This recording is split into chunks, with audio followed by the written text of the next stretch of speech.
Oi, gente, sejam bem-vindos a mais um episódio do Pod Takes. E hoje a gente está aqui com um diretor e grande amigo meu, Fabinho Brandão, que trabalhou como repórter cinematográfico durante 14 anos só no jornalismo esportivo da TV Globo.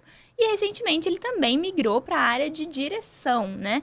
E ele faz a direção de transmissão de shows como o do palco New Dance Order, desculpa, do Rock in Rio de 2022, né, o palco eletrônica, pra quem não sabe, e também dirigiu os shows da Badalada Farofa da JK.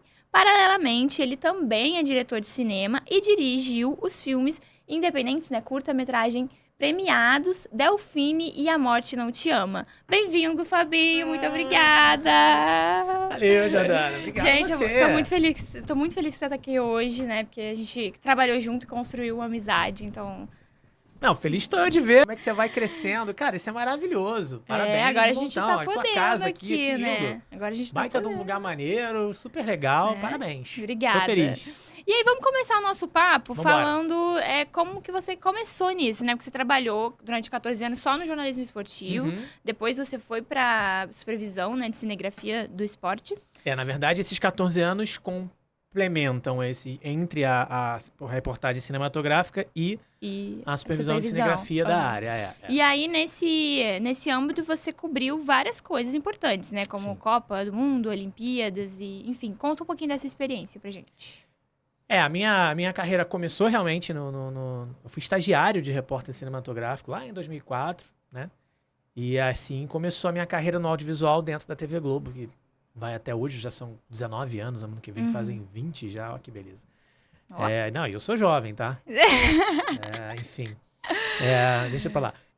E assim, foi um momento, foi muito bacana, assim, porque eu fiz faculdade de rádio e TV, hoje já não seria mais isso, seria audiovisual, né? Ele estaria mais atualizado. Na época ainda era rádio e TV. Então a minha área sempre foi contar histórias ou com imagem, né? Contar histórias e apresentar histórias com imagem. Eu passei desses 14 anos que eu fiquei no esporte. Se não me engano, 6 anos... Não, tô fazendo os contos errados aqui. 8 anos como repórter cinematográfico. Desses 8 anos eu viajei muito, né? Fiz tudo que você imagina aí de evento esportivo mundo afora, Brasil afora. Conheci os 4 cantos do planeta, literalmente, do Polo Norte ao Polo Sul. Você fez o Planeta Extremo, inclusive, né? Que participei. foi um programa, assim, do super sucesso. E que a gente via o perrengue dos apresentadores. Eu fico imaginando o perrengue da equipe, né? Como é que era isso? Assim, Era divertido. Vocês iam em vários lugares remotos e Sim. coisas... O Planeta Extremo começou, eu tive o prazer de fazer o que eu chamo de o primeiro take do Planeta Extremo, né? Que foi o Cleiton correndo na praia do Recreio, assim. Foi muito legal, assim, porque aquilo, realmente, o Planeta Extremo, ele foi um plot twist na minha vida, assim, né? Profissional e pessoal, porque ali a gente aprendeu muita coisa, né? Eram realmente perrengues. Obviamente, sempre responsável, a gente não era maluco, a empresa também nunca foi louca a ponto de botar as pessoas. Óbvio que a situação tem um perigo natural, né? De você estar cobrindo um lugar, etc. Mas era bem bacana nesse sentido. A gente viveu muitas experiências, foi muito divertido. Às vezes era emocionante até demais. Imagino. Mas foi um plot twist, sim. Eu participei das 2 primeiras temporadas do Planeta Extremo. Nas outras eu já não estava mais, porque eu já estava como supervisor de cinegrafia. Então, já estava numa carreira de gestão, já vinha naquela coisa. E foi demais, assim. Foram... rios com jacarés, foram lugares corridas frios, né? Corridas na Antártida, corridas no deserto, Nossa, Aurora Boreal. Eu lembro de um episódio dele correndo, não sei se era uma maratona mesmo, eu acho. Sei lá, era no Polo Norte, algum lugar muito frio. Eu lembro que mostraram, assim, sei lá, o rosto dele depois que ele tirava a máscara. Era no Polo Sul, era na Antártida. Gente, foi o primeiro episódio. Imagino o frio. Foi o primeiro episódio, foi... eu lembro disso. Dando Fantástico, incrível, né? Foi incrível, foi no Fantástico, foi dentro do Fantástico. Depois, acho que no ano seguinte virou um programa depois do Fantástico. Mas a primeira temporada foi toda dentro do Fantástico. E aí, como é que você migrou pra essa área depois você passou de repórter cinematográfico pra supervisor já? E aí, depois você foi pra dirigir, né? Como é que foi essa migração? Dirigir sempre foi uma coisa que você sentiu vontade que você tinha dentro de você? Então, eu não vou dizer sentiu vontade, porque eu acho que a gente tem coisas que a gente não sente vontade. Quando a gente vê, a gente tá fazendo, assim, sabe? Então, acho que foi um caminho meio natural. Porque enquanto repórter cinematográfico, e aí as pessoas não sabem, muitas pessoas não sabem o que o repórter cinematográfico faz na rua, insistem inclusive em chamar de câmera, coisa que ele não é, porque são outros sindicatos, é outra categoria, é outra. O repórter cinematográfico, como jornalista, ele tem a autonomia das imagens, então ele se autodirige, ele é tipo o cara que pensa o que vai mostrar, como vai mostrar, e ele acaba meio que acumulando. Olhos da parada, exatamente, né? São os olhos. É os olhos de quem vai ver em casa, vai ver o que ele viu primeiro, ou ela viu primeiro. Hoje já tem várias mulheres na função também, o que é um barato isso. Eu, inclusive. Exatamente, você, inclusive, é muito legal ver isso, essa divisão mais honesta, vamos dizer assim. Sim. Mas, assim, é uma carreira maravilhosa que você acaba tendo que aprender várias outras funções paralelas, porque você tá sozinho muitas vezes. Você está literalmente sozinho muitas vezes. Você tem que saber de som, você tem que saber de luz, principalmente, você tá trabalhando com imagem, você tem que saber de luz. Você tem que saber de narrativa, você tem que entender o que são planos, contraplanos e tudo. Você tem que saber de edição, porque você tem que pensar a sua matéria imaginando como ela vai ser editada. Então é uma carreira muito rica para quem tem essa paixão pelo audiovisual, porque você realmente experimenta um pouco de tudo todos os dias em qualquer lugar, em qualquer situação, em que você tem estrutura, que você tem controle, ou aquela que você tá ali, cara, é isso aqui, é o que dá, e você aprende a ter esse senso do não dá para eu ser precioso nesse momento, eu tenho que ser prático, eu não posso exagerar nisso aqui agora eu tenho que ser mais rápido, agora não, isso aqui dá para fazer uma baita fotografia, dá para pensar nisso, dá para parar, dá para respirar, dá para contemplar, então ela te ensina muito sobre o audiovisual na prática. É claro que você pode complementar isso de outras formas, né? E aí você vai entendendo. Então isso foi muito importante, porque na minha vida começou assim. Eu comecei a contar a história das pessoas assim. E aí, num dado momento, eu comecei a ter uma demanda pessoal para contar as minhas histórias. Não a minha história, a história do Fábio, mas as histórias que passavam na minha cabeça, porque sempre passavam na minha cabeça histórias. Desde pequeno eu escrevia histórias, redações de 80 linhas, e a professora falava assim, gente, é uma redação de 30 linhas. Não. Aí ela virava pra mim e falava assim, Fábio, pode escrever de 60. Não tinha problema. E assim, era muito E geralmente assim. a galera tinha dificuldade de chegar nas 30 linhas, né? Exatamente. E eu tinha dificuldade de ficar nas 30 linhas. Então, eu também tinha isso. Já sempre passava. Quando eu era adolescente, tive redações que ganharam prêmios e tal. Então, assim, era uma coisa que sempre foi uma coisa de imaginar. Eu sempre tive uma imaginação muito, muito fértil, muito... Como é que eu vou dizer assim? Às vezes as coisas vinham e eu ficava ali com aquilo na cabeça, não sabia bem o que fazer e tal. E aí eu escrevia, assim, tinha umas ideias malucas, escrevia se era bom ou se era ruim, eu não sei, mas eu escrevia. Em algum momento você acaba tendo um senso seletivo do que é bom e ruim e você começa a investir. Escrevi peças para teatro, peças de teatro para escola, não sabia várias. Que você peças, tinha, tem várias. Já era uma coisa que estava, já era uma coisa que estava dentro. Uhum. Aquele papo que a gente teve aqui um pouco antes, assim, as pessoas têm isso tem dentro talento. de si. Quem vem para esse mundo do audiovisual traz uma bagagem de alguma coisa. É talentosamente especialista em algo. Ela pode até nem saber o que é ainda, mas ela vai descobrir. Sim, isso que você falou me bateu muito, porque desde sempre eu sentia que eu gostava muito dessa parte de cinema, de audiovisual, sei lá, criança, mas eu não entendia. Mas o que é isso? Como é que as pessoas fazem isso? Quem que faz isso, sabe? Eu ficava tentando entender. Eu lembro de ir no cinema e reparar muito na trilha sonora. Apesar de eu não ser uma pessoa de som, eu reparava muito e aquilo me emocionava. Eu ficava, gente, sabe? Depois eu criava coisas e eu ficava... Como é que eu faço isso? Como é que eu chego nessa área, sabe? Assim, depois que eu entendi como que funcionava. Então, acho que é uma coisa que tá muito dentro da gente. Né? Que vem da criação, assim, do audiovisual. E aí, essa migração sua pra direção, depois você foi pra transmissão de shows e tudo. E aí, qual que é a grande diferença, assim, né? Entre dirigir, por exemplo, cinema e dirigir transmissão de show, transmitir TV, dirigir TV, né? Tem uma grande diferença. Uma grande diferença, mas vale um adendo aqui, né? Eu comecei a fazer curtas em 2012. Foi quando eu fiz o meu primeiro curta, que eu só fui lançar em 2019, guarde essa data. É o Nós, Inclusive, foi o primeiro filme do Rafael Witt e tal. Foi muito legal. O Rafael fez um par com a Joana e tal. Foi um negócio bem legal. Uma história que tinha bullying, tinha uma coisa de autismo e tal. Foi bem bacaninha. Também andou correndo bastante, o Nós. Acho que você mostrou o trailer. Foi. Ele andou correndo os festivais depois. Não foi o primeiro filme que eu lancei. Foi o segundo, né? Porque, como ele ficou no forno muito tempo e foi o primeiro, então, uma coisa que a gente aprendeu muito fazendo. Sim. Mas só pra fazer um adendo. Então, desde 2012, então, eu ainda era repórter cinematográfico. Não trabalhava com direção de nada. Foi uma vontade, um desejo meu. E dali eu me juntei a pessoas do meio, de cinema e tal. A gente foi meio que formando um grupo, né? De guerrilha, de pessoas que amam fazer aquilo e que a gente ia se autoajudando, se autofinanciando.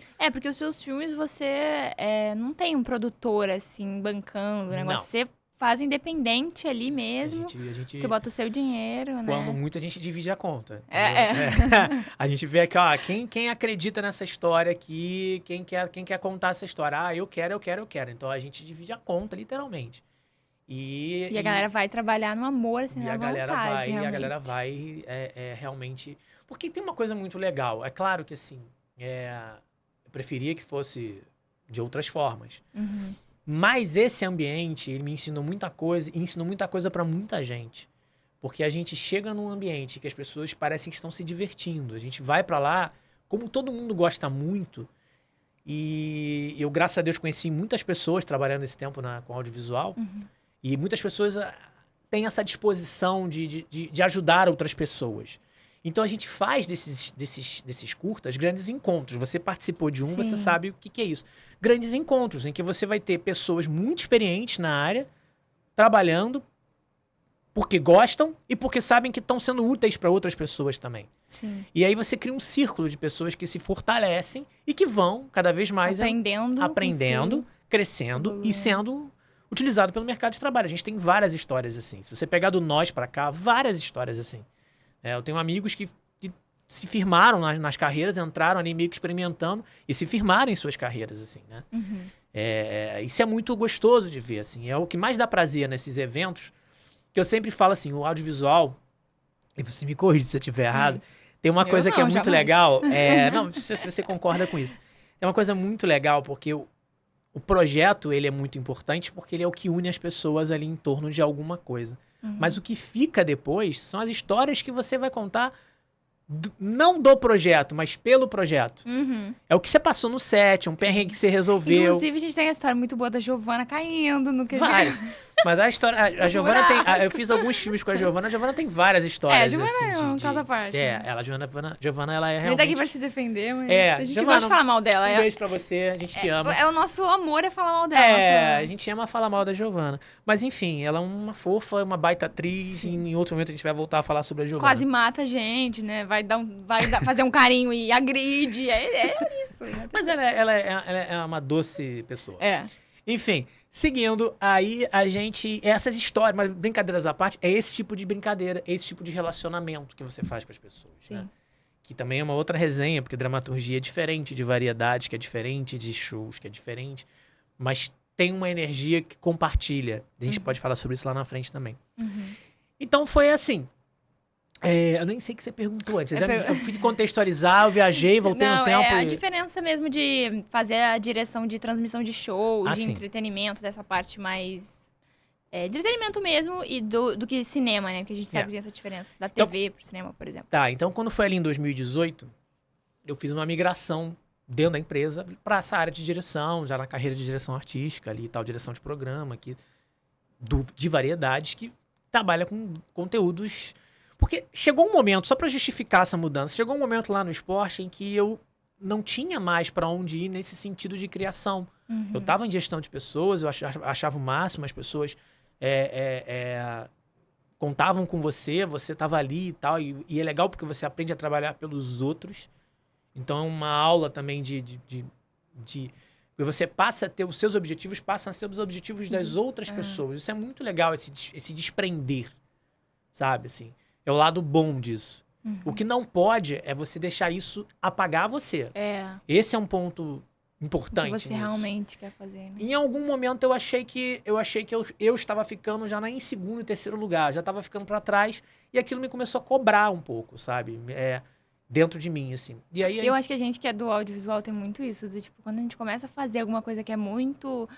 Sei lá, muito aquilo ali o tempo todo, a mesma coisa. a rotina acaba com a gente. Acaba com a gente. A gente não é acho que quem trabalha com cinema e audiovisual não é da rotina. Eu fazia muita coisa legal, porque eu também, lá nessa função, eu participava de curadorias, eu ajudava a desenvolver projetos, coordenava, às vezes, produções, fazia mais ou menos uma direção faria, porque a estrutura do esporte é um pouco diferente, mas, assim, era uma coisa que tinha aquela estrutura e o que eu demandava dentro de mim não cabia mais ali, nesse sentido, né? E não que fosse ruim, pelo contrário, porque eu sou muito grato ao esporte, tenho amigos lá até hoje, e sou muito feliz, fui muito feliz lá. Não há nada que eu tenha que reclamar disso. Mas, não assim, é um arrependimento não, que de você jeito trabalhou. nenhum, pelo contrário. Mas toda a bagagem que você pegou lá, você levou isso, é uma gratidão, a gratidão absoluta, assim. E levo as pessoas até hoje. Tem vários amigos. Vira e mexe, eu volto lá, porque a gente tem, enfim, eu trabalho muita coisa pro Multishow também, e o Multishow fica lá no Ion, lá no prédio da Globo, que tem um esporte, que é tudo. Então, encontra as pessoas, a gente almoça, a gente conversa, a gente troca resenha. Tem vários amigos que frequentam a minha casa lá ainda, entendeu?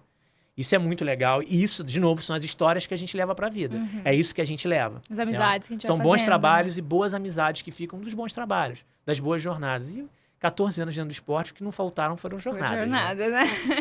E aí foi essa demanda. Vindo pro entretenimento, a gente realmente parte pra uma coisa mais aguda de criação, participa mais disso. E aí, naturalmente, as coisas foram, assim... Teve um período mais complicado por causa de pandemia, né? Aquela coisa de você ficar com menos coisas para fazer e tal. Imagina. Mas, naturalmente, as coisas vão se abrindo, foram se abrindo. Ano passado foi muito legal. Eu comecei a entrar nessa parte de shows também, aprender isso. Porque você tem que aprender também, né? E é um contar a história ao vivo ali, né? Contar a história ao vivo. Que acontece um negócio, é bom da câmera, não sei o quê. Só que é música. Então, música é sentimento full time. Então, assim, é uma questão de energia. Você tem que ter a sensibilidade de perceber o momento em que aquilo está se passando, qual é a narrativa daquela música, ou a narrativa da música dentro do show daquela pessoa, né? Qual é a parte do arco dramático do show que tá aquela música, para você entender também como você vai acompanhar aquela apresentação. Porque ela tem altos e baixos, são mais emocionantes, são mais agitadas, são mais isso, mais aquilo. Então você tem que... Você não dá pra cortar um clipe de uma música agitada lentamente. Sim. E nem lentamente um clipe de música agitada. O ritmo do corte vai ser diferente, Então né? você tem que ter essa sensibilidade de criar, passar o de perceber. sentimento pra quem não tá lá no local, mas tá assistindo em casa, né? Você tá passar o levando pras sentimento. pessoas. Exatamente, passar o sentimento do que realmente tá acontecendo, né? Porque no local o som ele te envolve, né? Assim, obviamente as luzes, o próprio artista ali e tal, mas a experiência sonora num show, o grave, e isso aconteceu muito no New Dance Order, lá no Rock in Rio, ele te experiencia, ele te bota numa experiência ali, ele te propõe uma experiência de você tá ali, de se mergulhar, ele te segura. O grave, ele vem aqui, né? Então ele te segura aqui. Né? Dá mais no eletrônico. E show, mas mesmo assim, mesmo um show que não é eletrônico, a batida é muito grave, né? O som é muito grave, é muito forte. Então você dá uma levitada, né? Então você se transporta através do som para dentro do show. Para quem tá em casa, de repente não tem aquele impacto aqui dentro.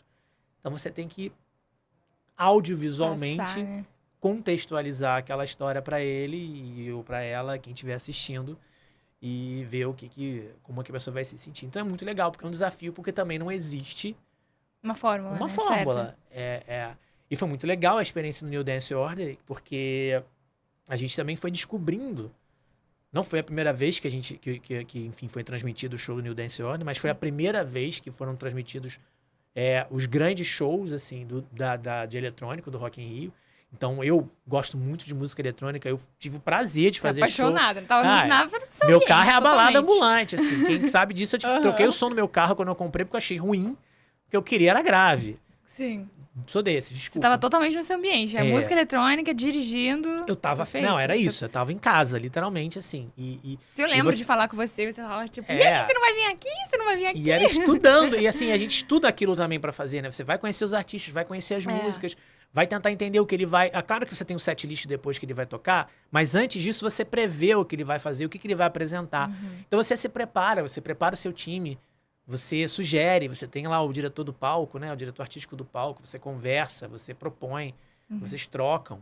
É muito legal essa experiência de show, assim, sabe? Imagino. Porque é uma outra vibe. E música é um negócio muito especial. Então é muito bacana.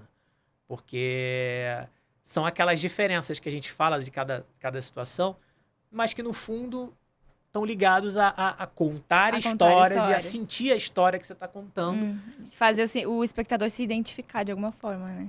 Eu acho assim, eu acho que o diretor, ele é um grande facilitador, né? É uma coisa que eu sempre falo, assim. O diretor manda. Assim, não, o diretor ele não manda, ele facilita. Uhum. Ele é a pessoa que ajuda as outras pessoas a entenderem o que tem que ser feito. Tá na cabeça dele, né? Não é nem o que tá na cabeça dele, propriamente dito, mas ele unifica as coisas, né? Um diretor, ele não precisa saber tudo. Ele nem consegue saber tudo. Não tem como. Mas ele precisa entender um pouco de todos que estão ali envolvidos naquele processo. E saber ouvir também, né? Pra você ter o que o outro tá te trazendo de ideia, de referência, Exatamente. de solução, porque às vezes... né? Num projeto, assim, e aí isso foi uma coisa que esses curtas me ensinaram, né? É claro que isso tudo tá na cartilha de cinema, mas e de audiovisual. Mas a prática dos curtas, da maneira que a gente fazia e faz, me ensinou que a gente tem que ouvir, porque você tá lidando com especialistas. Quando você chama uma pessoa para fazer a fotografia do seu filme, aquela pessoa você escolheu porque ela é boa naquilo que faz. Ela é especialista naquilo. Uhum. Então, assim, quando você traz ela pro jogo e diz assim, cara, vamos falar sobre isso aqui, como é que você vê isso aqui? É importante que ela diga como ela vê. Sim. Porque, com certeza, ela, como especialista, vai ver mais do que você. Tem um olhar diferente. Por mais que você até seja da área, e eu vim de imagem, vim da fotografia também, de certa forma. Uhum. Então, assim, pra mim é uma área familiar, assim, é uma língua que eu falo. Mas é muito diferente quando você vê uma pessoa 100% envolvido naquilo, dentro de um projeto em que tem outras áreas. Sim. Então é muito legal você ouvir e falar. Figurino, por exemplo, figurinista. Cara, eu sou um horror pra figurino, pra roupa. Eu não sei nem me vestir, quanto mais vestir um elenco. Entendeu? Assim, não, minha esposa me ajuda. Eu não sou zero, assim, eu não tenho assim. Eu acho isso aqui legal. Às vezes eu acho que tá legal, mas Tá, Agostinho Carrara. não chega tanto. Não chega tanto. Mas assim, tipo, é muito engraçado que meu filho é assim. Meu filho mais velho é assim também. Ele veste o que tem na cabeça. Às vezes ele sai todo colorido. Ele sai todo colorido. Às vezes assim, Thiago, tá demais. Um pouquinho. A calça aí, vamos botar uma... Nossa, bermuda não, que combina. Mas assim, brincadeiras à parte, assim, é muito legal você ver uma figurinista ou um figurinista desenvolver um look por uma coisa que ele tá lendo sobre algo que você e outra pessoa pensaram. Uhum. Então, essa troca de mensagens instantâneas, visualmente falando, né? É muito legal. Sim. Então, assim, é esse o fato. Ele facilita. E aí você vai facilitar o caminho desse figurinista. Estou dando 2 exemplos aqui, mas óbvio que você tem várias áreas. Você vai facilitar o caminho do fotógrafo. Você vai facilitar o caminho do desenhista de som. Você vai facilitar o caminho do músico que vai compor a sua trilha. É tudo sobre facilitar. É tudo sobre ter e tirar das pessoas o melhor que elas podem tirar. Sim. Né? E a construção disso acaba sendo muito reflexiva no que... Aí sim, o diretor tem uma função importante, porque ele reflete, assim, as coisas vão refletir como ele está conduzindo aquele set. Sim, isso é muito importante. Porque se ele conduz aquele set errado, com grosseria, com ego lá na casa da Conchichina, sabe? Se colocando como prioridade. O melhor ali. Eu acho que não, assim. Eu acho que não é o caminho e você perde o seu time. Você Eu perde o acho. melhor do seu time. As pessoas não vão... Uma coisa que as pessoas não entendem e que eu vi muito trabalhando no filme ano passado é que a pessoa que quer mostrar que sabe tudo, às vezes quer fazer mais do que a função dela, e não digo nem querer ajudar o outro. É diferente, é querer mostrar mesmo que eu sou bambambam, que eu sou o melhor, porque eu entendo disso, porque eu estudei isso. Não tem necessidade disso, porque você acaba não criando amizades, as pessoas não vão mais querer trabalhar com você.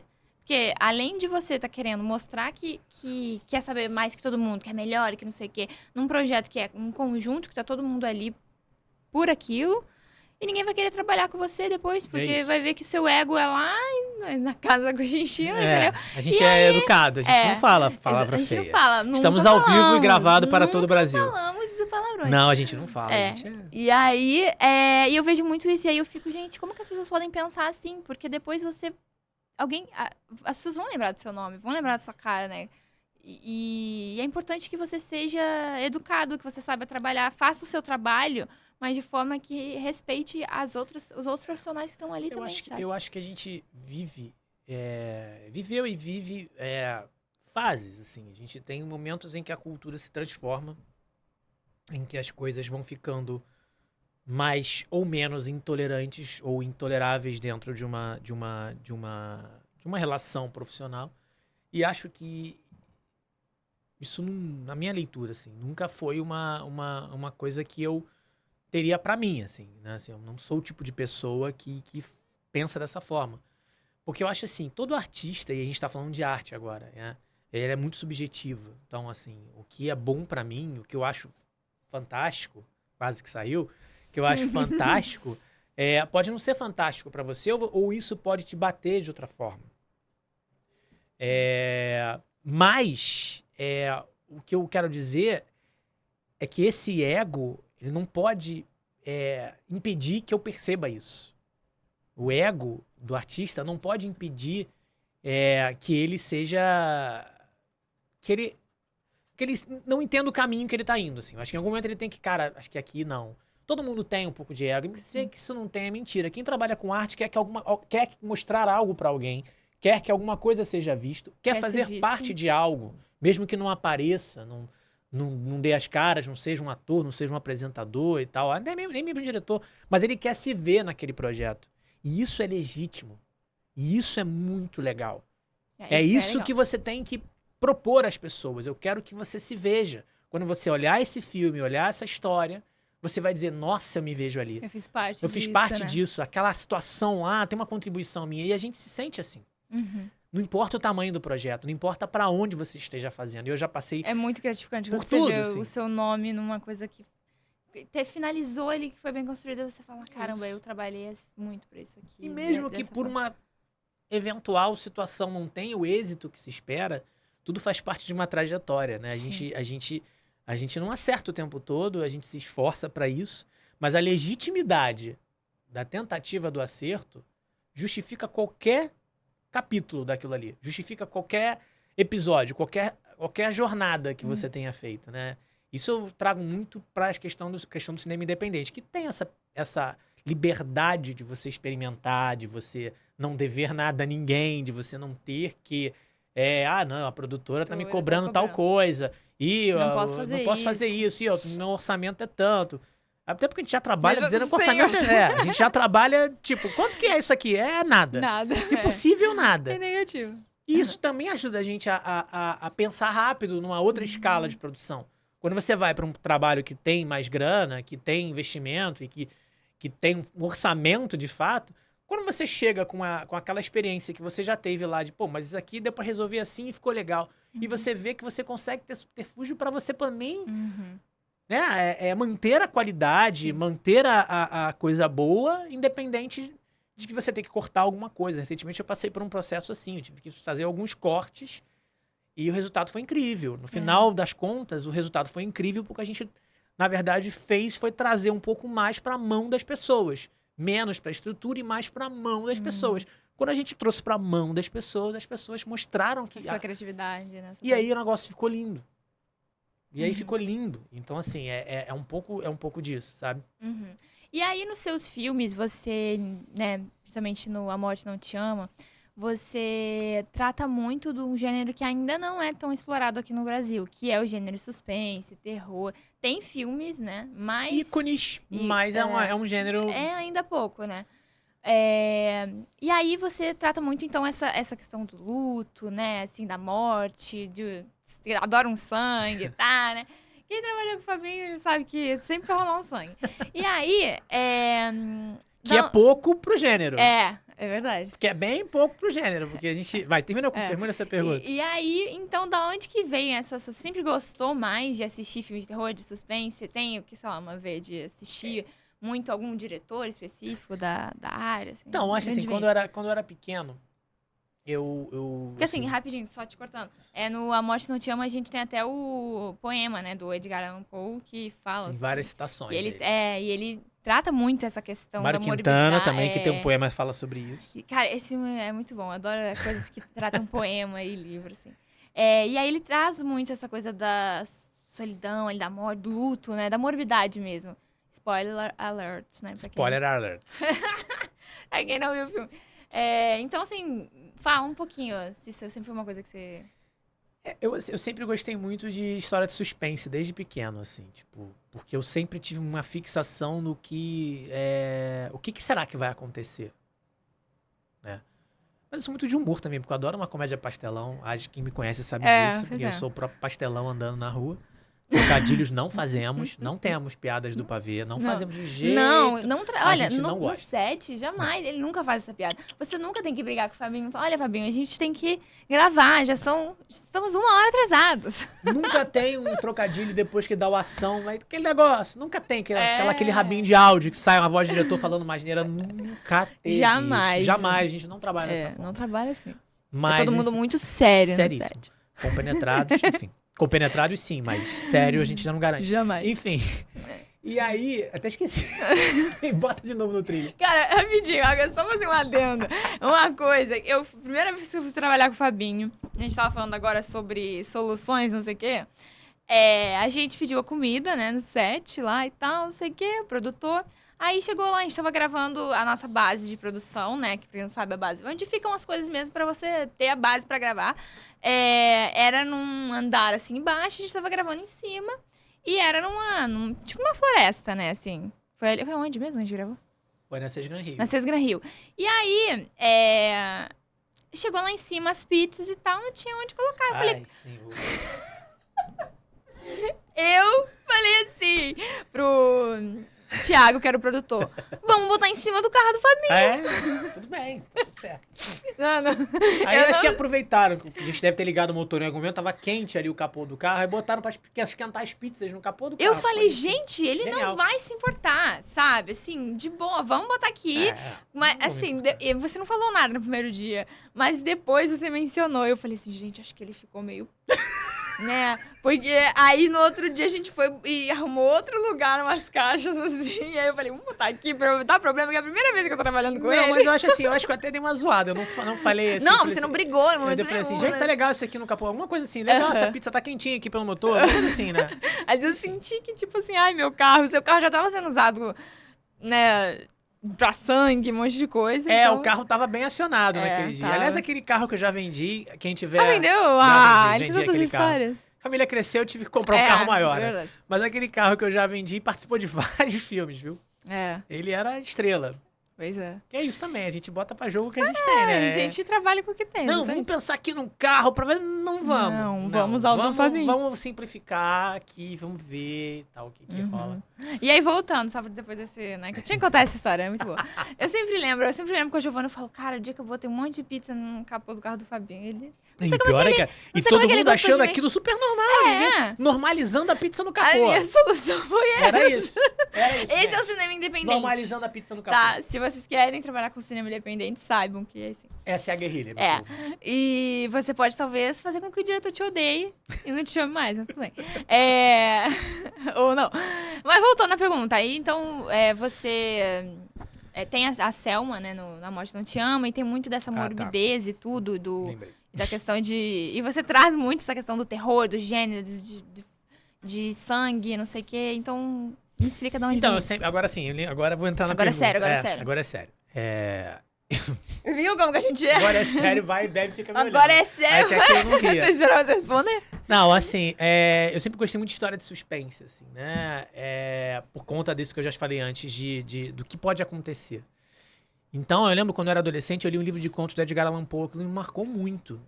Devia ter uns 13 para 14 anos. Até aqueles livros de escola, sabe? A professora, hoje nós vamos ler Edgar Allan Poe. E aquilo foi um clique, assim, eu achava fantástico. A maneira que ele descrevia Primeiro que ele era, não vou mentir, eu tinha preguiça de ler um negócio muito grande. E aí os contos dele eram pequenininhos, eram coisas... Era um livro, não, um livro de contos, ok, tinham vários, mas era papum. Então era papum, papum. Caraca, então eu devorava aquilo, assim, eu entrava naquilo, acabou, assim, era como se fosse um episódio, né? E acho que era essa a ideia dele mesmo. Sim.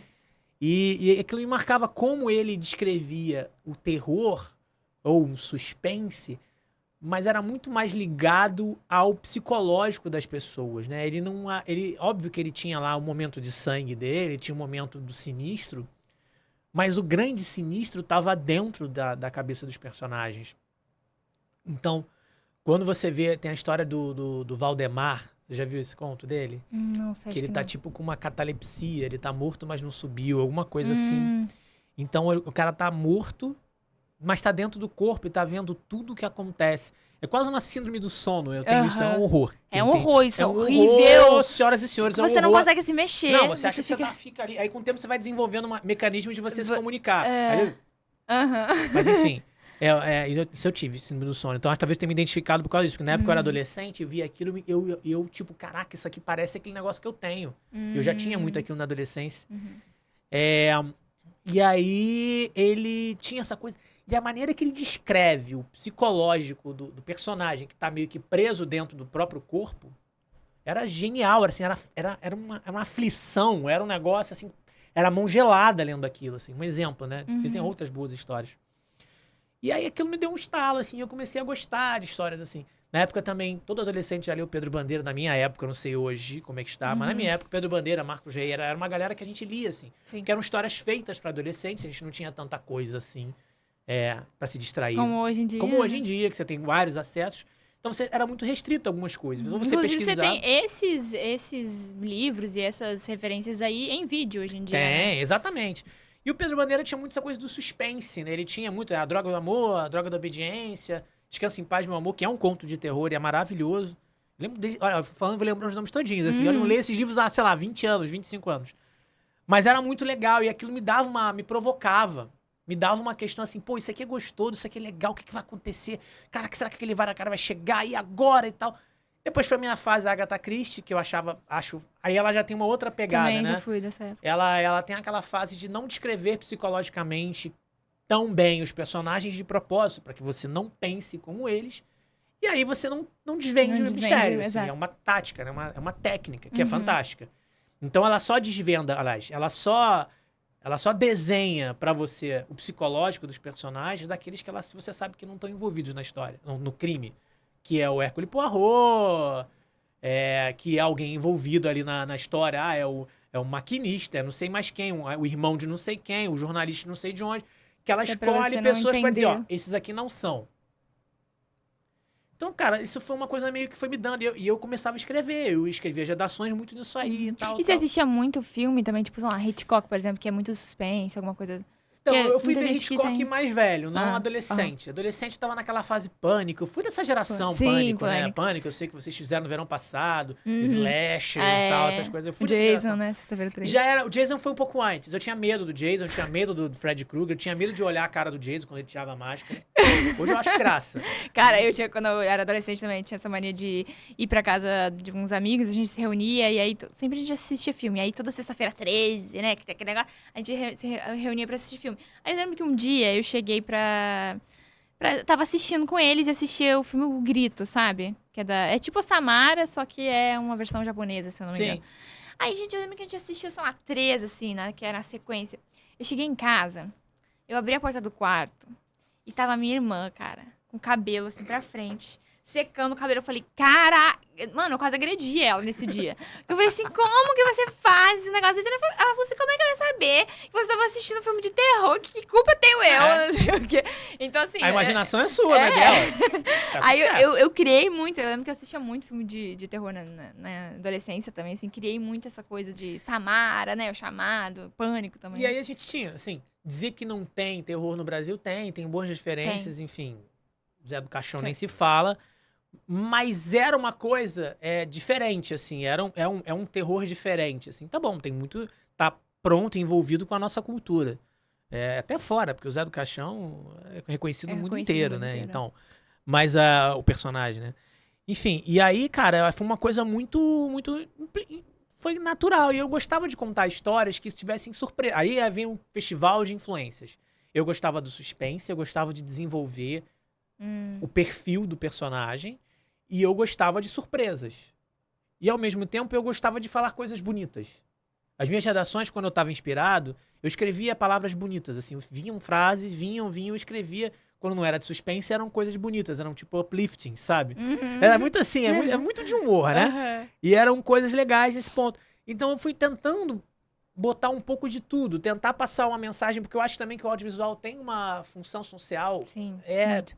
Extremamente fundamental. Não vou nem dizer importante, vou dizer fundamental, né?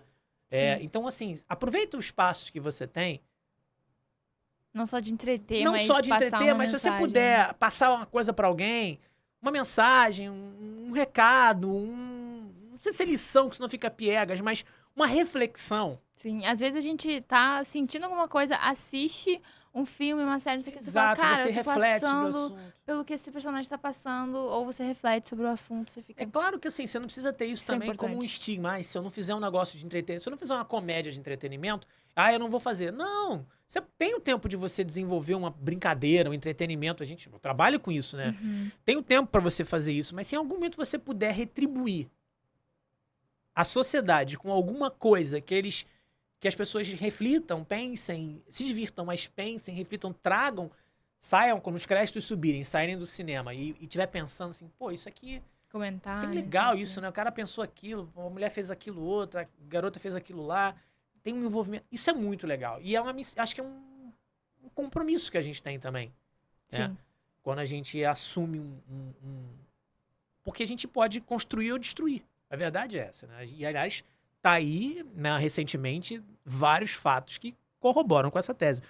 O audiovisual constrói ou destrói. Destrói, sim. Né? E ele é capaz de entrar na cabeça das pessoas. Se bem trabalhado, ele é uma coisa que manipula. Você Muito, pode, entendeu? bizarramente. Porque, assim, quando é bem feito, quando ele é semanticamente pensado, não cuspido, ele tem Influencia ferramentas mesmo.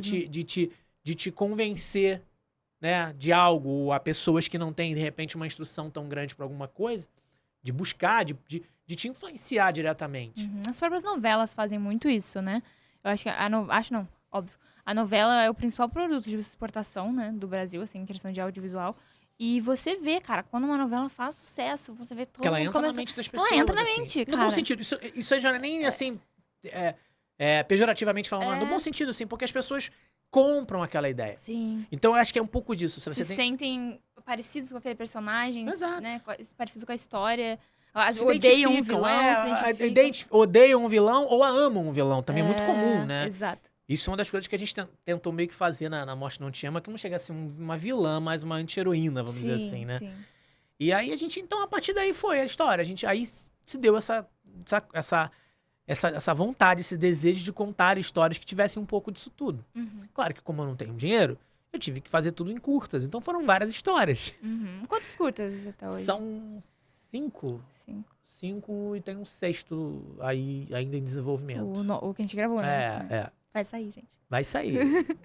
E aí, uma outra coisa que eu queria falar é que o Delfine, né, que foi o seu grande... Não foi o seu primeiro, mas foi o seu grande... Assim, seu primeiro grande investimento. Porque ele ganhou vários prêmios, né? Muitos prêmios. Então, eu acho assim, cada um deles tem uma importância única dentro, de novo, do arco dramático da minha carreira, assim, ou da minha história, a bem dizer. Eu acho que todos eles tiveram um destaque em alguma coisa, no sentido de mudar algo em mim ou no processo, enfim, né? E aí eu acho que o Delfine, ele foi o terceiro filme que eu fiz.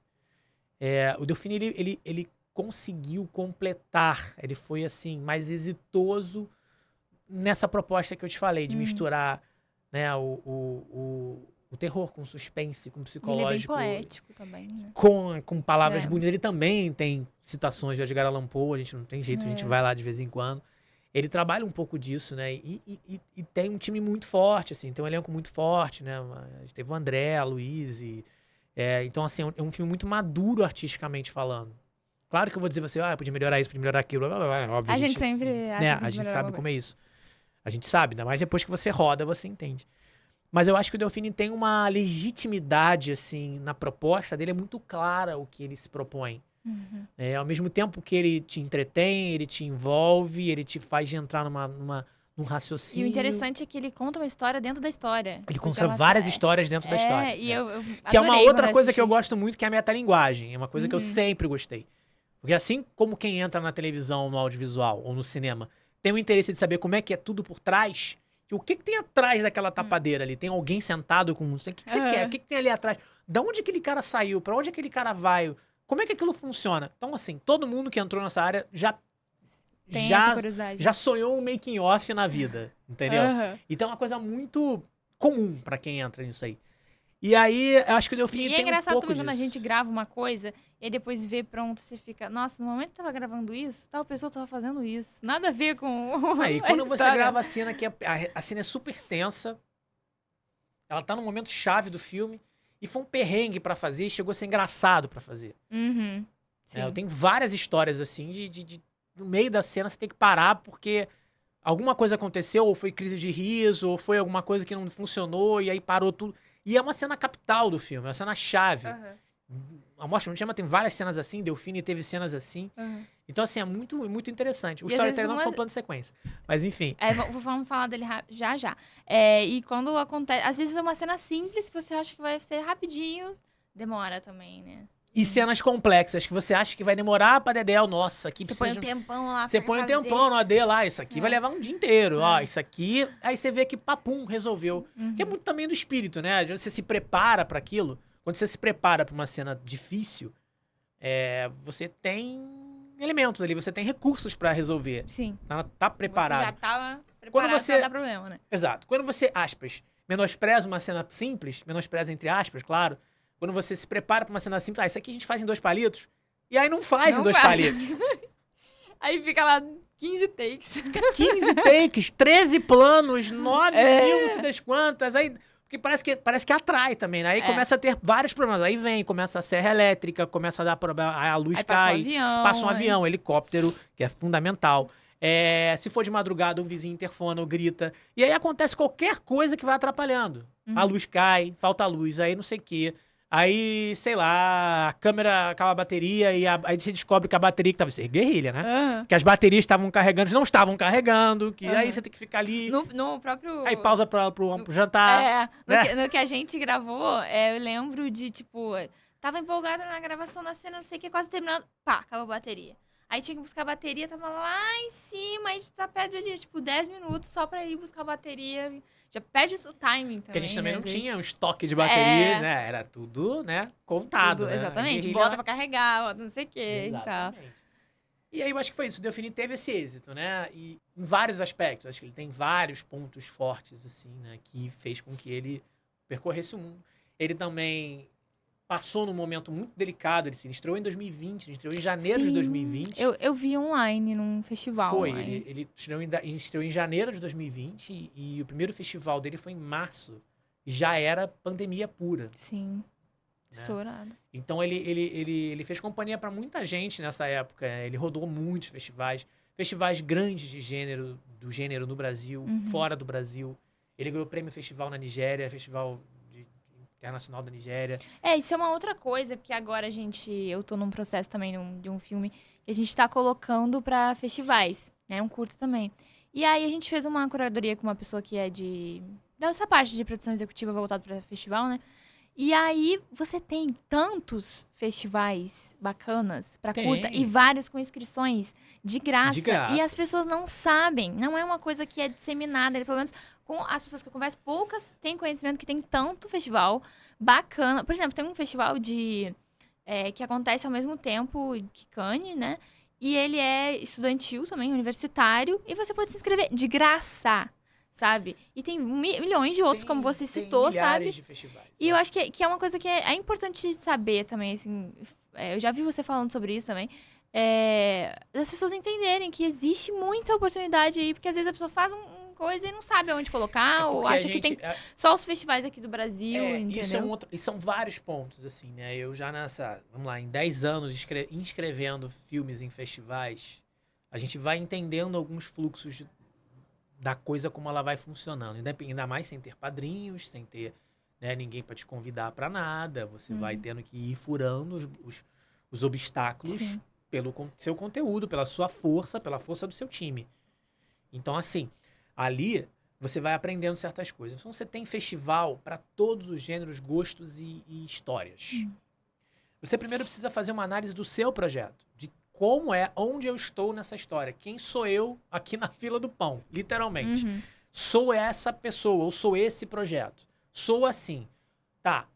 Primeira coisa que a gente pensa, vamos botar no Festival do Rio, vamos botar no Curta Tal, Festival de Salvador, de São Paulo, de Nova York, de não sei o que. A gente pensa, e óbvio que todo mundo pensa, porque todo mundo quer ser visto sim. nos maiores. Mas, cara, não é assim que funciona na prática. A gente sabe que não é. E não é né? como a gente quer, ainda E mais a gente no não é cinema. como a gente quer. E aqui eu represento muita gente que como eu, tira dinheiro do bolso pra fazer e não vai a lugar nenhum, muitas vezes. Então, assim, não é assim que funciona. Porque esses festivais, eles têm muita gente que já tá no ramo há muito tempo, que tem nome, que tem dinheiro, que tem Padrinhos, álibi, que tem padrinhos, né? Não vou ficar dizendo A, B, C ou D, que não é esse o caso. Não tô também desmerecendo o talento dessas pessoas, porque se elas estão ali porque têm talentos, que os filmes são bons. Mas há de convir que muitas vezes eu vi em festivais mainstream, a gente olha um filme, você escreveu um filme XYZ, você sabe que ele tem defeitos e qualidades. Você sabe que ele tem defeitos. Você sabe quais são os defeitos. Você sabe, ainda mais filme independente, você não tem grana pra fazer tudo. Às Em vezes algum você queria momento ter feito melhor, mas sabe que não Você tem sabe como. que tá um limite. Às vezes você se surpreende, porque ele realmente fica tão grandioso que você, caramba, que legal, isso aqui ficou realmente... Nem parece que eu não paguei nada. Ou nem parece que eu gastei muito menos. Então, assim, é isso. Um exercício de criatividade né? Mas não é assim que funciona. As pessoas têm muito mais recursos, às vezes, que você. Uma câmera melhor, uma iluminação mais adequada, um cenário, não lembro nem de pessoas, mas assim, que as pessoas são tão boas quanto, ou, enfim, ali você vai cair Mas a questão depende da estética ali, né? você tem outros elementos, assim, você tem outras coisas que vão engrandecer o seu projeto. E êxitos também, não tô tirando, não. Mas você olha assim e vê, pô, mas será... Aí você pega os filmes selecionados para um festival mainstream qualquer, tá? Você olha lá, você se inscreveu para aquele festival e não foi selecionado, às vezes não recebe nem e-mail que já aconteceu isso. Ainda tem isso. Eu acho uma baita de uma falta de respeito, inclusive, Também acho. tá? Então, assim, o pessoal do Festival Grande que estiver assistindo, responde o e-mailzinho. Seja automático ou não, responde o e-mailzinho. Agradecemos sua participação. Agradecendo, às mas vezes não. Porque às vezes é chato isso. Porque aí as pessoas que estão fora pensam que tem alguma coisa errada, né? E às vezes elas estão certas, então pensa nisso.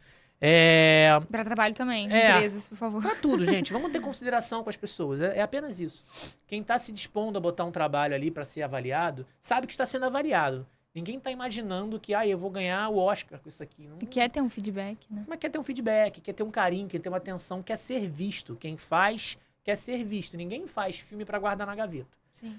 Ou projeto qualquer. Então, um pouco de atenção a essa galera, sobretudo essa turma que tá começando, vai muito bem, porque eles é que vão lá na frente tomar conta da lojinha. E se a gente ficar fechando a porta da lojinha, uma hora não vai ter ninguém dentro e ninguém fora. Então, pensa que é uma coisa que reflete. E aí a gente tem esse impacto cultural no país, não é à toa. Tá? Tá dado o recado. Ih, mandou. Pronto. Hablou. Genial. Pronto. E aí o que acontece? Mas tem festivais muito legais que são menores, ou que são nichados, ou que tem mais a ver com você, sabe?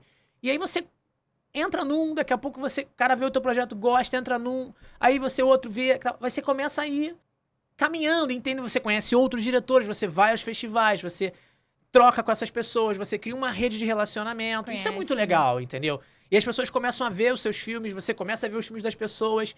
E às vezes aquela pessoa que entrou, já aconteceu algumas vezes, competiu com você no festival, você ganhou, no outro ela ganhou. É muito legal ver isso. Tem oportunidade pra todo mundo. Né? Porque essa coisa do ganhar e perder não faz diferença. Real não faz diferença. O estar ali, o trocar, o chegar pro diretor, ou pra quem for do outro filme, um ator ou o produtor, assim, cara, vi teu filme, achei muito maneiro isso. Pô, tal coisa é muito legal. Eu tive o prazer de fazer isso em alguns festivais, de filmes que eu tinha visto em outro festival. E aí eu encontrei, cara, se daquele filme tal. Tanto que aconteceu uma vez, é muito engraçado, vou contar essa história rapidinho. Teve um festival que a gente participou em Teresópolis. Nosso filme tava lá e tal, e concorrendo. E aí eu vi a lista dos selecionados indicados pro prêmio. Quando eu fui ver a lista dos indicados, eu vi que tinha um filme que eu tinha assistido, eu tinha achado maneiríssimo aquele filme. Aham. E eu falei, putz, agora... Ferrou pra mim. Sei não, cara. Aí era nós, inclusive, tava com outro diretor. Aham. Aí eu virei assim, cara, ó, isso aqui Acho que deu ruim pra gente, hein? deu ruim pra gente. Porque eu com outro filme, com o Fim, tinha perdido pra eles num outro festival. Perdido, né? Eles tinham ganho o prêmio. E aí eu olhei assim, calma, esse filme é muito bom. Ah, eu não sei o que. Esse filme é muito bom. Você vai assistir, você vai ver o que eu tô falando. Aham. Aí ele viu e falou, o filme é muito bom. Então. Vamos ver. Concordo. A gente deu sorte, a gente acabou ganhando. Mas enfim, pra você ver como é legal, como é subjetivo, como toca as pessoas de formas diferentes. Você conhece, além de você conhecer outras pessoas, você conhece outros trabalhos, outras narrativas, você pega referência de outros filmes. Exatamente. Eu acho tão importante essa questão do festival também, de você estar ali, de você se envolver. É de troca mesmo. É muito importante. É de troca. É claro que, assim, um bom trabalho, ele vai naturalmente se destacando aos poucos. Todo filme tem vida própria. Todo projeto, vamos levar de filme, mas vou falar pelos meus ali. Tem uma vida própria. Você cria você finaliza. Pronto, ele tá criado. Agora ele vai pro mundo. Você bota no mundo, assim como um ser humano qualquer, ele vai tendo os caminhos e percalços e vai levantando e vai caindo, vai levantando e vai caindo, e você não sabe o que vai acontecer. É sempre um não sei, né? Você parte do pressuposto que isso tem qualidade, eu não tô cometendo nenhum crime, não tô falando nenhuma asneira, não tô sendo escroto, desculpa a palavra, eu tô preocupado com o conteúdo que eu tô colocando aqui, eu quero levar alguma coisa pras pessoas. Então você tem as suas metas, mas você não sabe o que vai acontecer. Porque às vezes você pensa uma coisa e o cara pensa outra. E isso é que é legal. Sim. Por mais que ele diga assim, mas você fez isso e eu não gostei. Poxa, mas é engraçado que o cara falou isso antes e gostou. Outra pessoa foi e gostou exatamente disso. Então tudo bem, não tem certo, não tem errado. Uhum. Nesse momento de análise, não tem certo, tem errado. Ou as pessoas gostam ou elas não gostam. Ou são indiferentes, que é até pior. Entendeu? Então tá tudo bem. E é muito legal isso, assim, sabe? É que nem às vezes as pessoas ficam brigando, porque, esse filme aqui que lançou do Oscar, não sei o que, não concordo, que ganhou isso, não sei o que. Aí eu falo, mas eu concordo, acho que, sei lá, fotografia. Eu acho que vale sim a fotografia, eu acho que eu gosto disso aqui, não sei o que. Outra pessoa não gosta, sabe? E às vezes as pessoas vão brigando por causa disso, e eu acho que é tudo você absorver alguma coisa daquilo ali. Você tem que fazer o quê? Então você pega o seu filme, você faz aquela filme freeway, Click for Festivals, tem vários ali. A gente tá nessa vibe aí. É outro que eu esqueci o nome também agora, que eu também já... Enfim. Prepara o bolso, porque tá tudo em dólar. E tem uns em euro também. Tá tudo em dólar, e aí você vê assim, $20 a inscrição, tá tudo bem, não. $20 é não R$100. É 20 reais. Exatamente. Não é R$20, tá? Aí você escreve num dia lá, 5 festivais, $20, gastei $100 só, você gastou 800, sei lá, reais. 900 até. Então você toma cuidado porque ele te trai. Ainda você tem os de graça, você acha que pode ir na maioria, pelo menos. Mas esses outros você tem que pelo menos dar uma peneirada. Vai entendendo o que você quer. Você fez um filme de suspense? Procura festivais de suspense. Procura festivais que se enquadrem no seu perfil, né? E ninguém melhor do que você, ou do seu produtor, a sua equipe, pra saber que perfil você tem. Se você tá em dúvida, porque às vezes o diretor tem essa dúvida, mas será que esse filme é assim? Pergunta a alguém da sua equipe, ou alguém de fora. Melhor coisa que você tem... entenda também. Porque às vezes você tá tão envolvido no processo criativo, tão envolvido naquela coisa que você não consegue externalizar tanto. Então você pergunta pra alguém de fora o que achou disso, como ela vê aquele projeto. E aí, cara, começa a se adequar. Começa a buscar esses lugares, assim. E você vai achar, tem vários festivais legais, festivais que você ganha até um dinheirinho, festivais que você...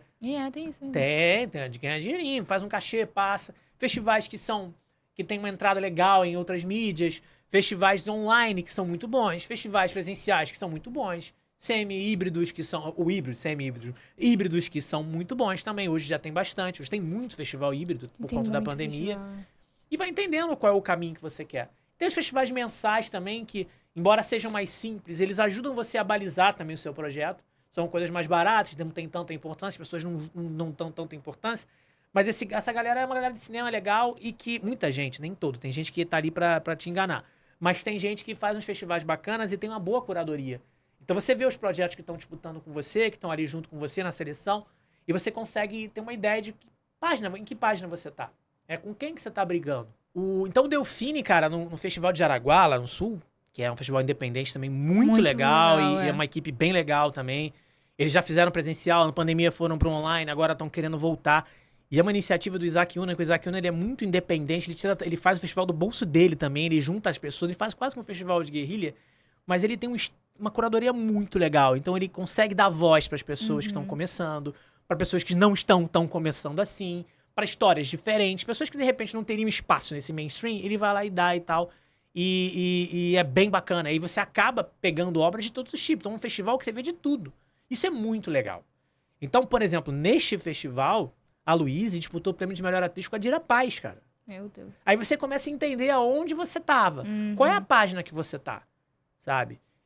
Então, assim, é muito legal você ver isso, sabe? E, inclusive, acho que ela não ganhou esse prêmio especificamente, mas o filme ganhou o melhor filme de suspense na ocasião. Então, você vê como é legal essa...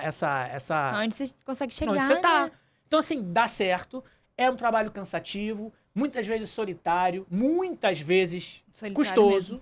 Né? Você vai gastar um dinheiro. Sim, reserve um dinheirinho. Se você tá querendo fazer um filminho pô, depois você vai querer, obviamente, que as pessoas assistam o seu filme. Então, guarda um dinheirinho pra isso também. Não é só produzir o filme, porque você vai gastar, sim, tá? E gasta Mas bem depois. é um investimento, assim. Pensa que é um investimento. Eu não me arrependo de nada do que eu fiz.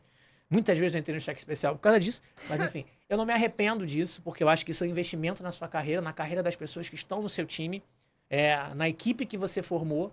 Então, é uma gratidão a isso tudo, a todos que estão ali. Então, você leva o nome dessas pessoas todas, e isso é muito legal. Muito legal, Então, assim... Dá oportunidade para as pessoas. Então vai achar, vai ter coisa legal, você vai conseguir, procura lá direitinho. E é legal porque você vai começar a ver a trajetória que o seu filme vai fazer. Pra que caminho que ele vai, por onde vai.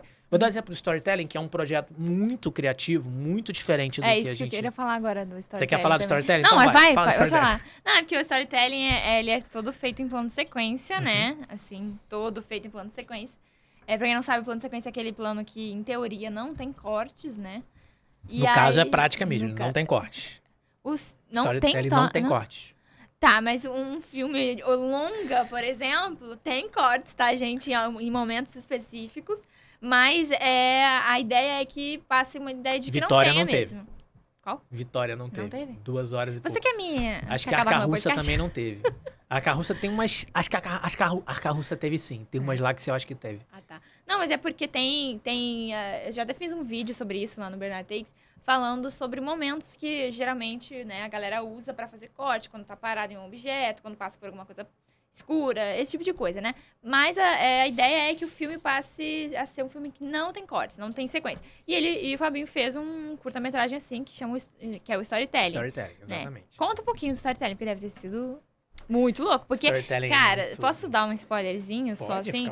Que o filme se passa numa casa enorme, assim, e você vê os personagens transitando por vários cômodos, várias coisas acontecendo, e morte, e não sei o que. Como que foi a dança da equipe? Porque é uma coreografia, né? Pra fazer isso. A gente falou mais cedo da metalinguagem, né? Então, o storytelling, ele é a personificação artística da metalinguagem. É um filme que conta a história de 2 roteiristas criando um filme, criando uma história. No momento da criação. É como se você estivesse embarcando na imaginação deles, ao mesmo tempo em que eles estão escrevendo, você está vendo o filme pronto. Essa é a piração do storytelling. Muito dessa ideia. E a gente, óbvio, tá lá o terror, tá lá as influências, tá lá a coisa, só que ele é uma comédia, né? Seria um terrir, mas ele é uma comédia, na verdade. Só que ele trabalha com... Ele conta uma história de terror. A história de terror está contida dentro dessa comédia. É óbvio que ela é engraçada, ela tem situações cômicas, às vezes nonsense. Mas a gente procura respeitar o gênero, né? Eu acho que o grande mote do storytelling é a gente respeita o gênero para que aquilo seja executado. Então, assim, quando é o terror, a gente entra no terror. Os personagens não sabem que estão subexistindo, vamos dizer assim. Eles não sabem que estão sendo criados por alguém, não nessa história. Pode ser que em outras que a gente venha fazer no futuro, os personagens têm outro tipo de comportamento. Fica aqui uma dica. Fica aqui, né? Mas eles não se envolvem com os personagens, com os criadores, né, vamos dizer assim. Eles só refletem as vontades e desejos deles. E é muito interessante porque é justamente isso, é um processo criativo, de como é um processo criativo, no caso, 2 pessoas criando uma história. e como vai sendo o brainstorm e como aquilo vai acontecendo, e as cenas vão rolando. E ao mesmo tempo que eles vão criando, a história vai se consolidando e coisas vão acontecendo. Então, foi um projeto que a gente alugou uma casa na Alta Boa Vista, a gente ficou lá 3 dias pra fazer. Foi muito organizado, porque a gente ficou ensaiando aquilo quase 4 meses, lá no play do meu prédio. A gente tinha uma estrutura que era parecida com a sala. A sorte que a gente conseguiu fechar essa casa logo, muitos meses antes. Então, a gente, quando ensaiou, a gente já sabia as movimentações, a gente sabia pra onde a gente ia. Então, quando a gente chegou no set, já era mais fácil pra gente fazer. Né? Então, a gente ficou ensaiando 4 meses, 2 vezes por semana, eventualmente. Nossa. Quando chegou esse final de semana, a gente foi no final de semana de novembro. Eu lembro de 17, 18 e 19 de novembro.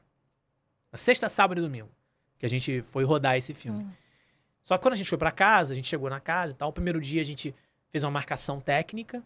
No segundo dia a gente fez um ensaio geral. No terceiro dia a gente rodou. A gente não rodou nos outros dias. Marcação técnica, um ensaio técnico. Depois o ensaio geral. E aí com tudo, figurino, efeitos e tudo. Que antes de você falar que realmente tinha sido feito tudo de uma vez, eu achava que vocês tinham aproveitado esses 3 dias pra... Não, a gente rodou no domingo. Domingo foi o dia que a gente foi rodar. Na noite de domingo pra segunda. Meu Deus! Foi. A gente rodou nesse dia. 19 de novembro de... Minto. 11 de novembro... Ó, errei as datas. 11 de novembro de 2019. Então foi... 9, 10 e 11 de novembro. 9, 10 e 11 de novembro de 2019. A gente fez rodamos ali. E aí foi assim, a gente tinha em média, estavam no set, assim, sei lá, umas 30 pessoas, 30 e poucas pessoas, que se dividiam, porque a gente, como tinha cenas na casa inteira, e a câmera não parava. Sim. Então você tinha núcleos. Núcleos é ótimo. Você tinha núcleos.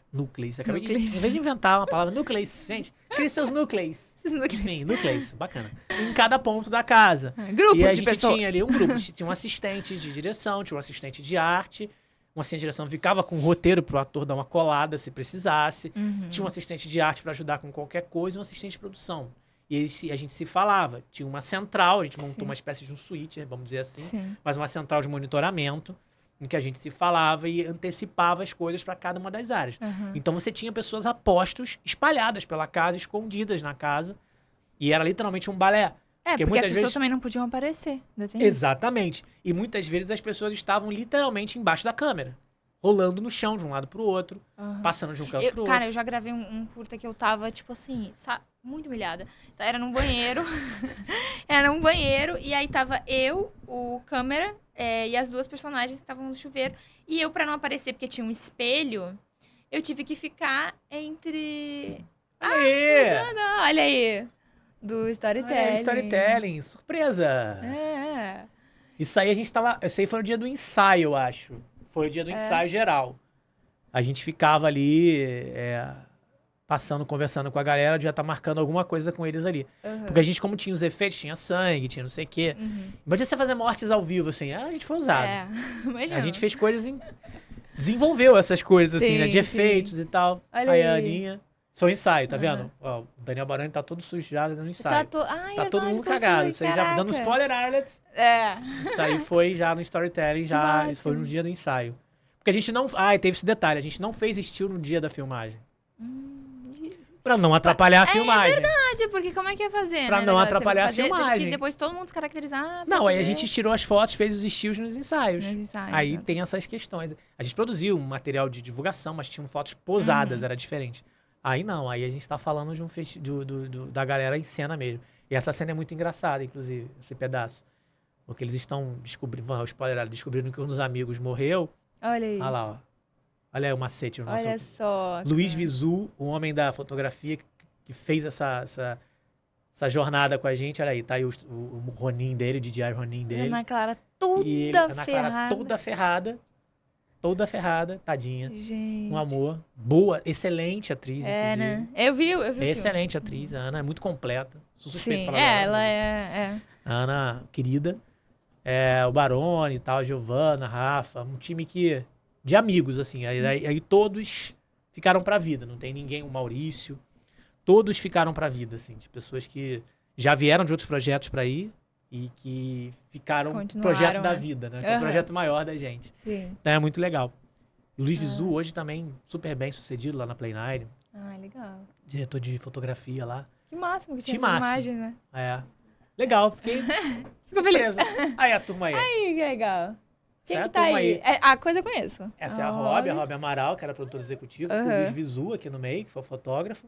Esse aqui que vos fala, alguns cabelos brancos a menos. O Sérgio Chaves, aquele que eu te falei antes, que é diretor de arte. Sim. E a Débora, que foi a nossa assistente de direção. Foi minha assistente, foi meu braço direito, esquerdo. Uhum. E ela era que Não foi aqui, foi lá mandava na palestra? Que eu acho que eu Foi conheci aqui, foi na ela. palestra, É. exatamente, lá na Estácio. Ela é A muito Débora boa, Lima, né? ela é um amor, ela é super talentosa. Ah, legal. Amigos da vida aí, ó. Todos eles. Cada um na sua, né? Cada um, né? Mas a gente, as pessoas se encontram de novo e voltam e Legal. promovem aquele encontro, que é quase uma festa, né? Sim, sim. Aí, deixa eu voltar a falar um negócio quando eu tava, né? Aí eu tava gravando, tava o cinegrafista, as duas atrizes, e aí tinha um espelho, e eu tinha que ficar ali pra dar roupão pra ela, não sei o que, tinha que ficar alguém. E aí eu lembro que eu tava assim, olha, tipo, entre o vaso e a parede, quase, assim, encolhida, assim, tipo, pra não aparecer no espelho e tal. Então, assim que você vê o perrengue que a galera da equipe passa, Exatamente. né? Imagino como que deve ter sido, né? Foi Pra muito galera bem. se esconder, né? Foi assim, foi muito bem. Todo mundo querendo todo fazer mundo mesmo querendo. a parada, né? Acho que é injusto eu falar o nome de algumas pessoas, porque assim, não vou conseguir Acaba falar de todo esquecendo, mundo, mas né? assim, tinha muita gente ali, assim, a fim de fazer aquilo ali. E tinha gente de todos os tipos, e era muito legal, porque era uma congratulação. E a gente se divertiu muito, assim. Fazer esse filme, além de toda a dificuldade que ele tinha, artística, técnica, né? Obviamente, cênica, ele foi uma diversão pra gente. A gente se divertiu Imagino. muito, porque todo mundo ali... Vendo o filme a gente se diverte, né? Porque, por mais experiência que alguns tivessem, alguns tinham realmente experiência ali no set, bastante até, nunca ninguém tinha feito nada parecido. Mesmo que fosse um curta-metragem. É Nunca muito ninguém tinha complexo, feito nada né? parecido. Então, assim, foi muito divertido ver essa proposta, sabe? E hoje eu acho que a gente vê também, eu tenho visto bastante aumentar a questão de usar plano de sequência na televisão, nas novelas. Sim, Né? Assim, seriados. dá então. uma sensação mais cinematográfica, cenas seriados. Então eu tenho visto muito, assim, cenas complexas que você vê, sei lá, de uma boate, um negócio, aí passa a galera, não sei o quê. O plano de sequência, eu ele tenho traz visto um negócio... Muito assim, isso. eu acho que por que é tão eficaz um plano de sequência? Porque ele traz para quem tá assistindo uma percepção, obviamente, em primeira pessoa, ou seja, você vai para dentro. A primeira situação, o primeiro impacto é você entrou na história. Esse é o primeiro impacto. As pessoas olham para você. Normalmente a câmera, no caso do storytelling não, mas muitas vezes a câmera interage e tal. Mas você está dentro da cena acompanhando aquilo, como se você fosse observador presente. Sim. Mas o plano sequência, ele traz uma coisa do suspense, uma coisa do... O que vai acontecer aqui? Para onde eu vou? Para onde essa câmera vai me levar? levando, né? O que vai acontecer nesse meu caminho daqui até ali? Claro que dependendo do gênero, ele enriquece nessas questões. Se você está num filme de terror e faz um plano sequência, Isso que eu ia falar. uma caminhada de uma câmera pelo corredor... Você onde tem não sabe o que vai acontecer. Eu pensei exatamente nisso agora.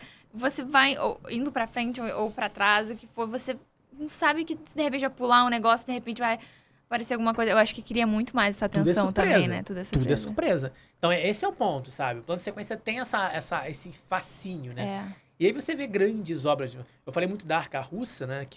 Que é um filme russo, que foi gravado no Hermitage, que é o maior palácio, o maior museu do mundo, lá em São Petersburgo, que eu tive o prazer de conhecer pessoalmente, inclusive. Cara, que é lindo, assim. E é de um...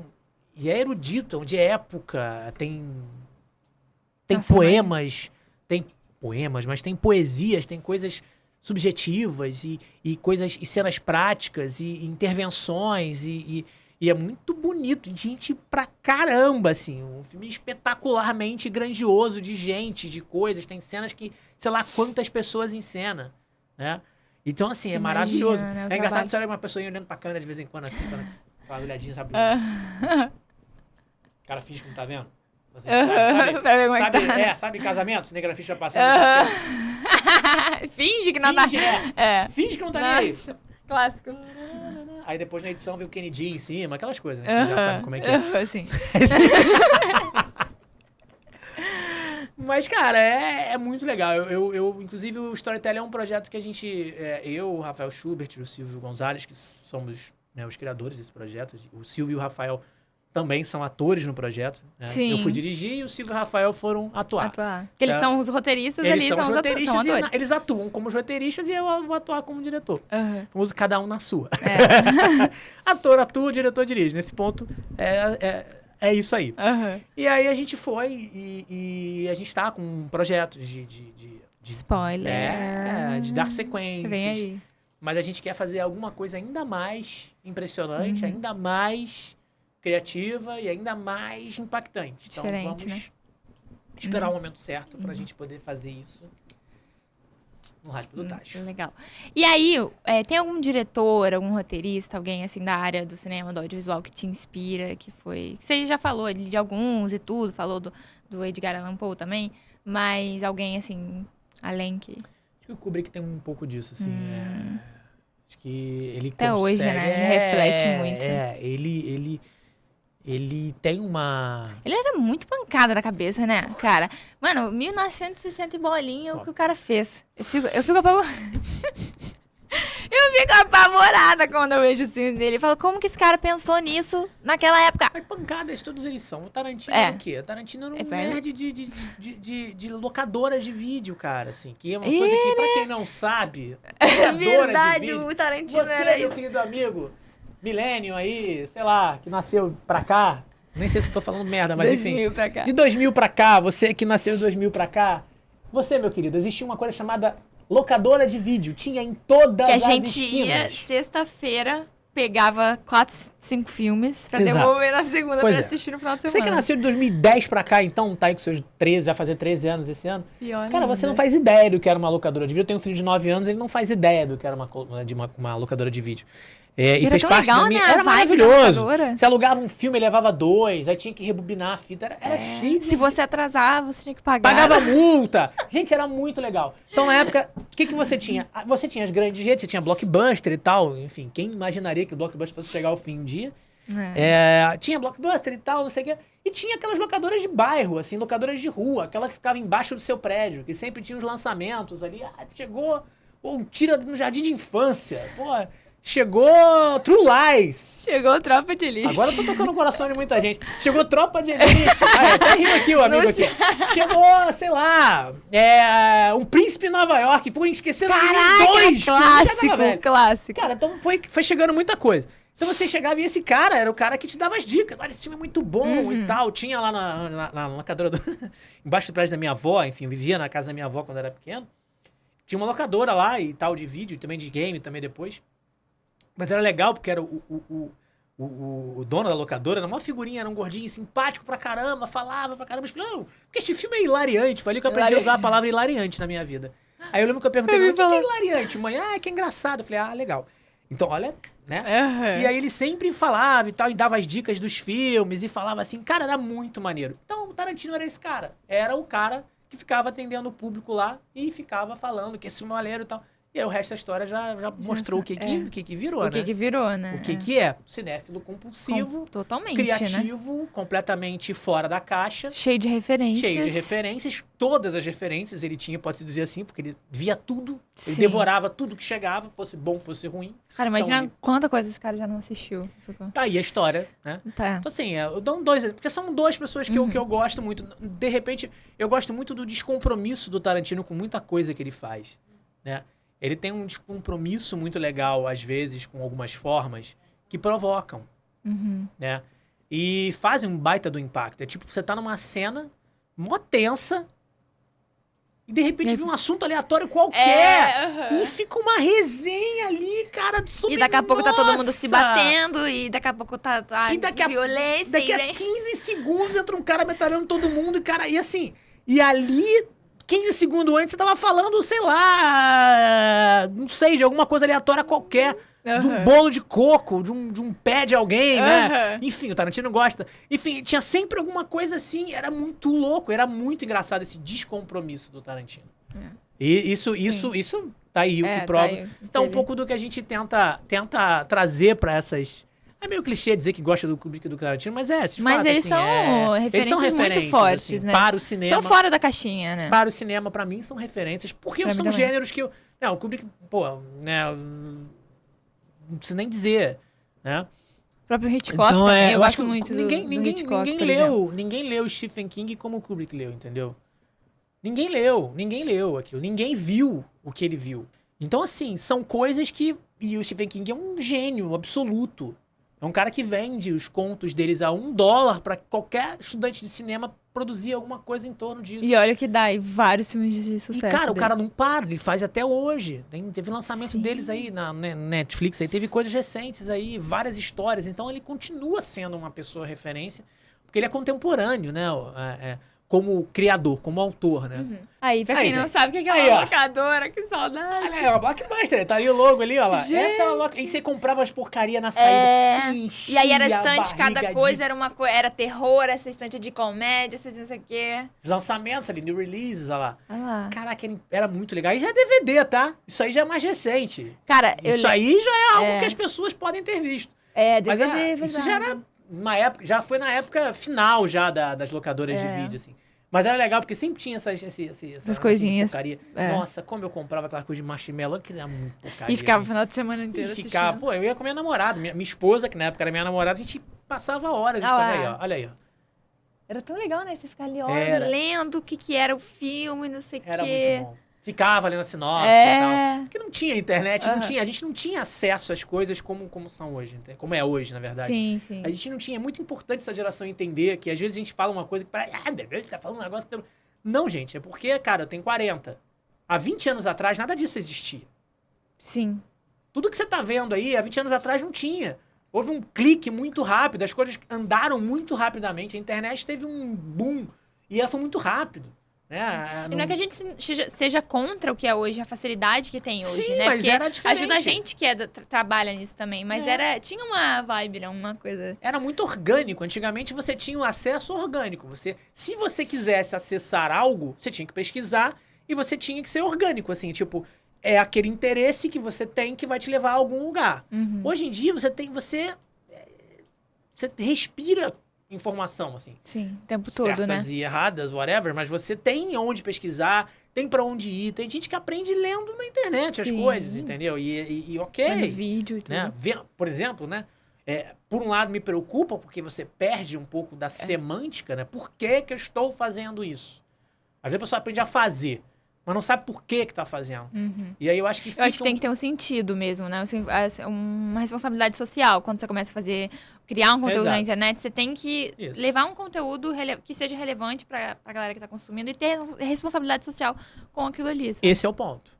Isso depois é um papo para um outro podcast, assim, mas realmente, assim, quando você faz uma faculdade de comunicação, de jornalismo, de audiovisual, de cinema, você aprende a fazer as coisas para as pessoas. Então você aprende estudando sociologia, filosofia, história de cultura, história contemporânea, história da história da história, linguística, linguagens.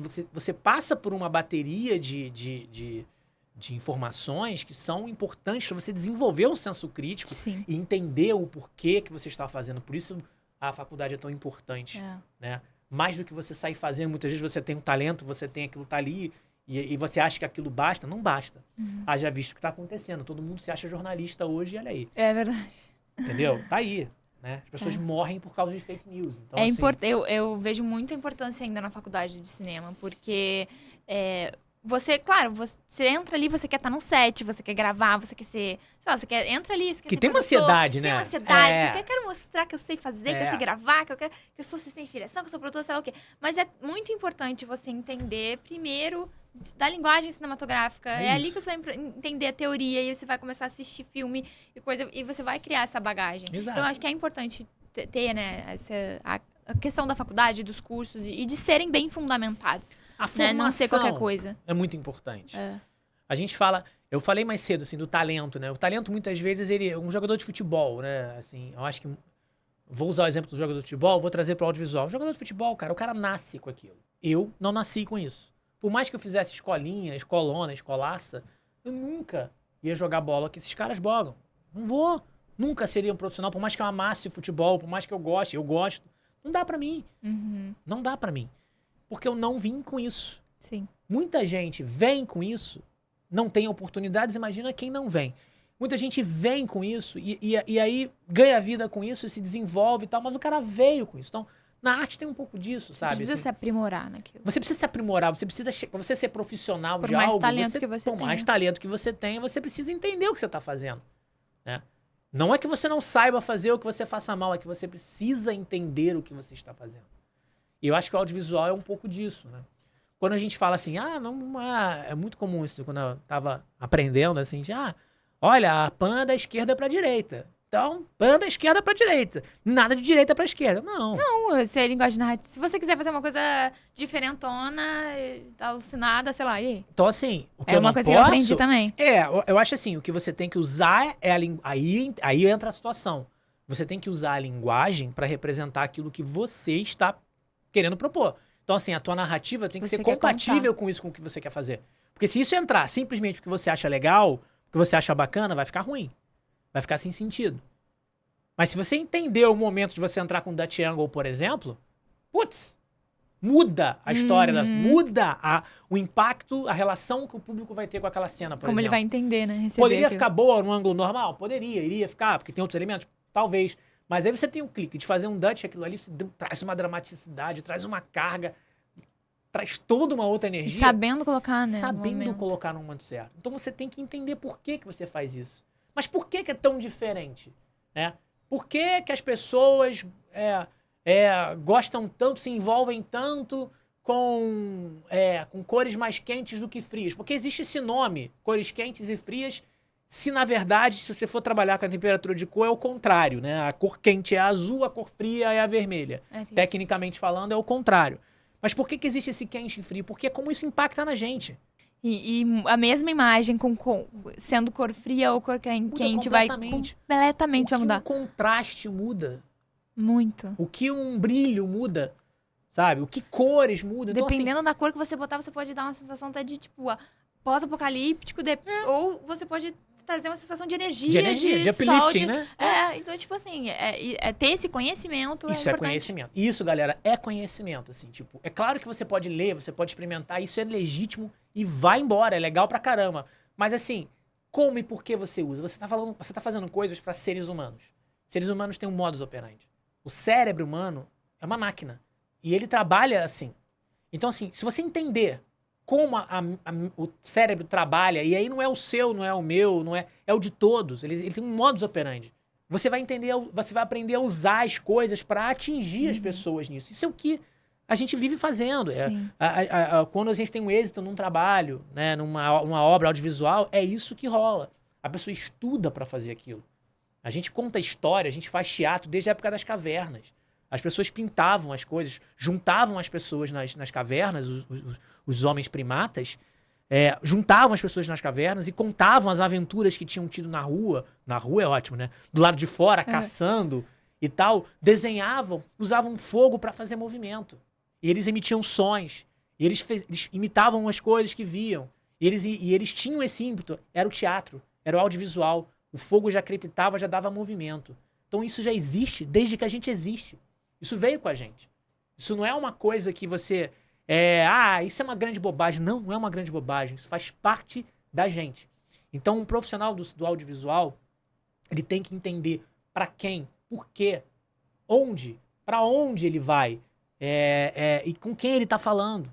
Para que ele tá falando. Sabe? Acho que esse é o ponto, essa é a mensagem que eu acho que fica assim, né, cara? É muito legal. Você que tá começando... É isso que eu ia perguntar agora, qual que dica que você dá, né? Eu acho que você já tá respondendo isso, questão do conhecimento, pra quem tá começando, quem quer ser um roteirista, um diretor, um câmera, o que for, assim, que dica que você dá, além de ter conhecimento, de buscar saber as coisas pra você atingir da maneira que você espera as pessoas, né? Eu acho assim, acho que a grande sugestão, se é que eu tô em algum lugar pra dar uma dica, assim, mas eu acho assim, primeira coisa pode parecer clichê, o que eu vou falar, mas como aconteceu comigo, então eu acho que pode acontecer com qualquer pessoa. Não desistir nunca do que você pretende fazer da sua vida. Nunca. É fácil? Não. As pessoas têm realidades diferentes e isso interfere no desistir ou não desistir? Muitas vezes. Eu vi gente muito boa desistir no caminho porque não tinha apoio em casa, ou porque não tinha condições financeiras, por N motivos. E é ruim. Pra mim é muito ruim. Uma pessoa ficou pelo caminho e deixou de fazer o que ama. Então, assim, nunca mais assim, Vá até o limite do que é possível. E se não for mais, tenta mais um pouco. Porque isso vai te cobrar na vida, lá na frente. Então, assim, esse é o primeiro ponto. Segundo ponto, cara, corre atrás e estuda, se informe corretamente. Estude corretamente. Leia, se referencie, veja projetos, tire suas próprias conclusões. Não se compare em algum momento. Faça as coisas sem se comparar. É Sabe, eu assim, eu não tô preocupado de fazer um filme melhor ou pior do que o fulano. Eu quero expressar a minha arte, eu quero expressar o que a gente tá pretendendo fazer aqui. Então assim, não se incomode, não se preocupe com outras pessoas, que eu digo, não a sua equipe, lógico, mas outros projetos. Seja criativo, se referencie, mas seja você. Foque em você. Foque em você, no que você pretende, no que você tem ali para apresentar. Confie no seu taco. Confie no seu taco. Se você não confiar no seu taco, ninguém vai confiar. Se você não for o primeiro crítico de si mesmo, você só vai ser criticado. Então, assim, seja crítico de si mesmo para se preparar para o que vem por aí. Porque não é simples, não é fácil, tá? Não é fácil. Às vezes você faz um negócio com todo carinho e amor, o negócio não é tão bem sucedido assim. Acontece. E aí você vai e faz de novo. Com o mesmo carinho e amor. É isso, a gente trabalha. Óbvio que todo mundo trabalha porque precisa de dinheiro, porque precisa sustentar a família. Eu tenho 3 filhos, então você imagina. Então, assim, você precisa disso. Mas faz parte você investir no que você sonha. Faz parte você acreditar no que você é. Isso é muito importante. Nunca abrir mão de quem você é, de onde você está e aonde você quer chegar. Esse é o ponto. Funciona. Corra atrás. Vai fazer a sua faculdade se você está querendo fazer. Vai estudar, vai fazer um curso, vai se desenvolver. Assista muitos filmes também. Critique, não seja um chato. Porque como tem chato, né? Por que você fez isso aqui? Oxe, vida. Tem muito chato. Não seja um chato, seja crítico, é diferente. Né? Veja as coisas pela ótica da arte, não pela ótica do chato. Né? Sim. Todos os filmes têm defeitos. Todos os projetos têm defeitos. Os mais maravilhosos têm defeitos. Então, assim, não veja as coisas pelos defeitos, veja pelo que ela tem de bom. Veja por que ele te trouxe de novo, o que ele te contemplou, o que te melhorou. Se você quiser ver um filme ruim, assista. Esse filme é ruim, assista o filme ruim, porque você vai tirar uma coisa boa. Eu cansei de ver filme ruim assim. Sim. E você vê, porque ele é legítimo. Pra ver o que não fazer também. Pra ver o que não fazer também, mas alguma coisa você vai tirar. Dali. Então assim, não seja chato, seja crítico, seja inteligente, seja humilde, né? Não deixe que o seu ego fale mais alto do que o seu trabalho. Seu trabalho ele é que fala mais alto. Ele é que tem que dizer sobre você. Você não tem que dizer sobre o seu trabalho. É claro que você, em algum momento, você vai ter que se vender, você vai ter que se valorizar. Isso é legítimo. Mas só faça isso se o seu trabalho realmente tiver mostrado isso. Não se venda além do que o seu trabalho é naquele momento. Porque você pode ter problemas com isso também. E eu falo isso como gestor também. Eu já vi muita gente que achava que o trabalho era muito melhor do que realmente era. E aí você tem que dizer pra essa pessoa, cara, o seu trabalho é bom, mas você ainda tem um caminho. Um caminho pra correr. E aí a pessoa não concorda. Aí você tem que dizer o seguinte, tá bom, mas nesse momento quem está avaliando sou eu. Então tô te dando um toque para você melhorar. Então escute os feedbacks, escute as críticas, escute tudo, não seja chato, seja inteligente, que as coisas vão dar certo. Seja criativo, saia da caixinha. Isso.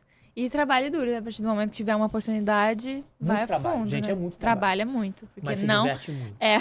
Não é glamour, não é... Não é glamour, galera. Ih! É muito perrengue, mas se você gosta... Cara, é o que me perguntam às vezes.